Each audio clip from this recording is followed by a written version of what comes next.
Nosso telespectador pode ligar e participar.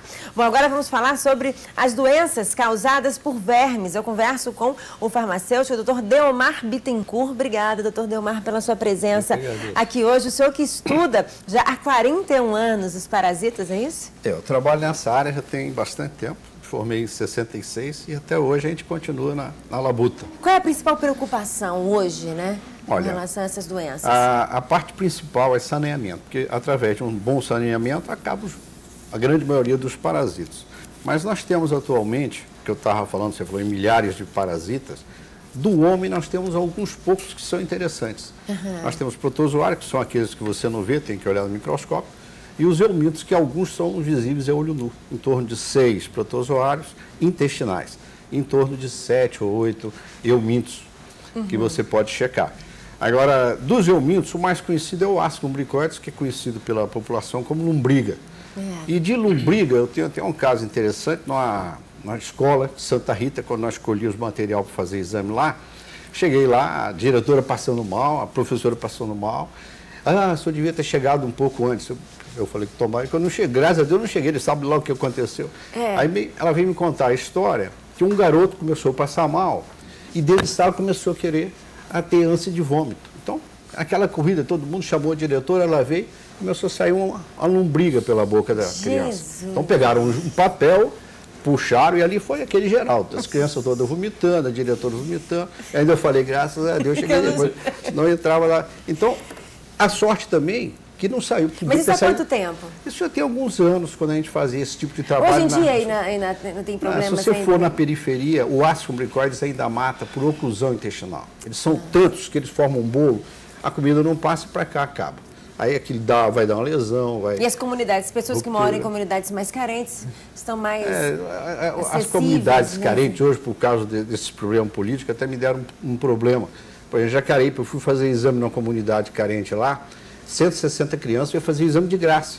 Quando a menina foi colher lá, tinha uns 30 exames mais ou menos, ela me telefonou dizendo que eles estavam me cobrando R$10 por exame de fezes para eu pagar para poder fazer o exame de graça.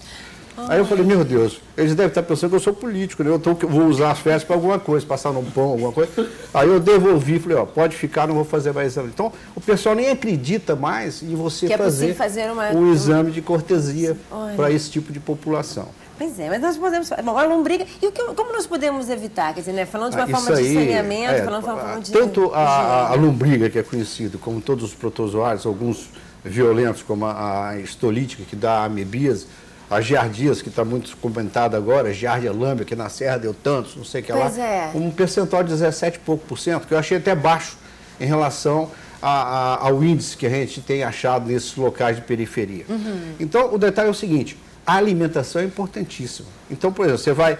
Tem um trabalho feito na Univix pelos estudantes lá, tal do TCC, que é o trabalho de complementação de curso, que elas fizeram um trabalho em cima de alface só. Foram em feiras, levamos para o laboratório, lavamos aquele material, centrifugamos e olhamos.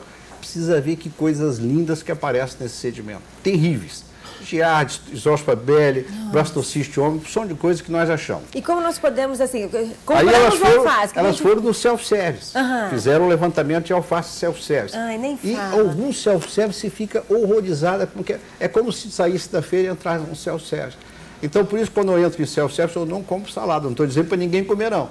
Vai lá na cozinha do self-service e olha como é que eles lavam. Se lavar direitinho, pode comer. Em casa, como eu devo lavar? Tem que ser sempre, por exemplo, 1 litro de água para uma colherzinha de quiboa. Se você botar água com vinagre, você está temperando o parasita. Então não devo pôr vinagre? Não, vinagre não quer dizer nada. Você pode botar até no vinagre puro, que esses parasitas são extremamente resistentes. O vinagre, a população considerou, porque é um tipo de um ácido acético, mas muito fraquinho. Então tem que colocar 1 litro de água? 1 litro de água, uma colher de sopa de quiboa. Quiboa ou qualquer água sanitária. Eu falo... Então, essa água sanitária, você deixa de 15 a 20 minutos, ela faz um efeito... Serve para todas as folhas? O hipoclorito é muito bom para todas as folhas. Inclusive, algumas são extremamente problemáticas, que o pessoal, por exemplo, come muito agrião, e o agrião, em determinadas regiões, ele transmite a fascíola hepática, que é um parasita extremamente grave, e é muito difícil você relacionar, por exemplo, uma comida desse tipo de folha com os parasitas, porque tem muitos que são agregados a ela. Mas todas as folhas, quando eu comprar, eu tenho que chegar em casa, a primeira coisa que fazer é lavar com água e água sanitária e depois eu guardo, ela, né? Depois lava de novo para tirar. Agora, outra preocupação, é no estado em si também, como o senhor pode também falar sobre a larva-amigas, quer dizer, a larva-amigas cutânea, que é a dermatose, A larva-amiga, nós temos dois tipos de larva-amiga, uma cutânea e uma visceral. Todas elas são transmitidas por fezes de cães ou gato. São os ançoostomídeos ou toxocaracâneos, que é a lombriga do cão. Essa é terrível. Nós tivemos um caso, por exemplo, no laboratório, de 2 crianças que fizeram exame, eosinofilia 70% a 80%, indicativo de alguma coisa desse estilo. Mas aqui naquela época não se fazia ainda esse tipo de exame, nós encaminhamos para o Rio de Janeiro e a mãe levou para lá, veio do interior de Colatina. Olha o que aconteceu. Voltou uns 15 dias depois, uma criança tinha morrido. O filho todo tomado de larva-amigas visceral. A pessoa começa a ter apatia, parar de não querer mais comer, ojeriza alimento gorduroso, tudo mais. O outro filho, ela chegou, voltou, foi lá, voltou para o Rio de novo. O filho morreu. Aí ela passou no laboratório e foi embora, perdeu os 2 filhos. Nossa. E uns 10 dias depois ela passa no laboratório me pedindo R$25 para poder comprar a passagem para ir embora para o Rio. Quando ela chegou na região que ela morava, o marido dela tinha se juntado com a mãe dela.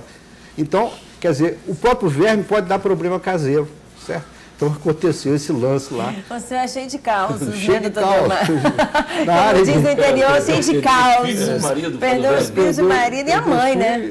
E a mãe também. Que loucura. E a larva-amigas cutânea, se a pessoa, por exemplo, pisar em cima de umas fezes de cão, se já tiver uma larva ançoostomídea, ela penetra na pele. E como a gente não é cão, né? Não sou cachorro, não. Ela começa a andar na pele, pode andar até 15 centímetros por dia, produzindo infecção, coceira aguda, você coça a unha suja, acaba infeccionando. Ela pode durar até 6 meses, terrível. Terrível. Agora, é importante falar, só uma dúvida, a água sanitária não causa nenhum mal à saúde? Tipo, você quando bota põe na aqui, água? Bota e lava e depois lava, não tem problema. Não tem problema. Cuidado também para derramar todo o pote também o leite, que bota soda cáustica e peróxido, o pessoal ainda toma, né? Pois é, aliás, uma grande polêmica aí que nós temos até que... isso depois a gente vai... Que cuidado até nós devemos ter? Que outro cuidado com relação à alimentação e higiene para evitar esses problemas causados? A primeira parte é essa parte de higiene e limpeza. E a outra, você vê o seguinte, tomar banho de rio.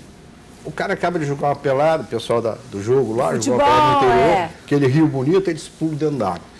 Pode ter xistosomose. Então, a xistosomose é transmitida dentro da água do rio. A cercária vem, penetra na pele, passa pela circulação, acaba chegando no sistema porta. E lá, então, ela dá todos os problemas que uma xistosomose dá. Você pode ter barriga, que vamos chamar barriga d'água, que é ascite, você pode ter patosplenomegalia, você pode perder da sua vida útil uns 20 anos, entendeu? Porque é uma doença crônica. Você pode morrer na fase aguda, mas se entrar na fase crônica, vai demorar um pouco mais a morrer, mas você vai morrer dela, porque ela gradativamente vai produzindo cirrose e outras coisas mais. Então, quer dizer, tomar cuidado com relação a xistosomose é terrível, não entra dentro d'água. Eu falo, por exemplo, nós fizemos na comunidade perto de Afonso Cláudio uma pesquisa lá. Nós tivemos mais de 50% da população com xistosomose. Nossa. Então é barra pesada, aquilo mata. Só para esclarecer, doutor Delmar, o senhor nós falamos sobre o leite, que é realmente o que está aí sendo a grande polêmica. Ontem até assisti uma entrevista com um engenheiro bioquímico responsável por umas 10 cooperativas lá de Minas Gerais, e que ele disse que não fez aquela fórmula. É uma bomba que ele fez? O que foi, assim? Só para a gente poder entender como população. Parece que cada 1.000 litros você botava 15 quilos de soda cáustica. Quer dizer, talvez esse leite não seria permitido nem um grama de soda cáustica, nem 1 mililitro. Esse leite talvez servisse para lavar essas folhas que você está com problema. Você não tem que bota no leite. Isso é de gozação, né? Claro, mas não... Isso não existe, você botar... porque o problema do leite é que ele azeda, então fica ácido. Você botando soda cáustica, você mantém um pH alcalino, então fica mais... Prolonga a validade dele. Azedar. Então o leite tem mais garantia. Mas isso aí conta a pessoa pode até morrer por conta disso, dependendo da quantidade que ele tomou. Agora, sobre verminose, do ascaris, que nós já falamos, a oclusão intestinal, saída pela boca, esses problemas todos, nós temos a parte das amebias, que é também muito problemática, também pega através de cisto, nessas verduras e alimentos contaminados. Todos esses problemas estão presentes no nosso estado, assim, apenas em algumas localidades? Sendo que melhorou muito na área da cidade. A periferia ainda continua com problema porque não tem rede de esgoto. O esgoto é céu aberto, as crianças brincam ali, coisa e tal. Ambientes fechados também, tipo orfanato, escolas públicas, creches. É muito comum um tipo de parasita pegado nessa turma. Tem o mais comum deles, o oxiurus, o enteros vermiculares, que é o oxiurus que dá... Tem nas escolas? Tudo quanto é creche, escola, orfanato, todos esses locais onde tem muita criança junto, e aquilo é muito resistente, até dá na poeira. Você varrer, subir a poeira, o ovinho é resistente, que você pode respirando pegar. Nossa. E ele dá uma coceira, um prurido anal muito intenso. Às vezes você vê no ponto de ônibus aquele cara se coçando, você pensa, está com oxiúrio, coisa e tal. Eu imagino o senhor andando pelas ruas. Pelo amor de Deus, quando o cara... Você tem isso. Quando o cara está varrendo na rua assim... Doutor Delmar, obrigada pela sua presença. Aqui, vou convidar o senhor mais vezes para contar mais casos. O senhor deve ter muitos ainda. Eu vou para um rápido intervalo, eu volto já.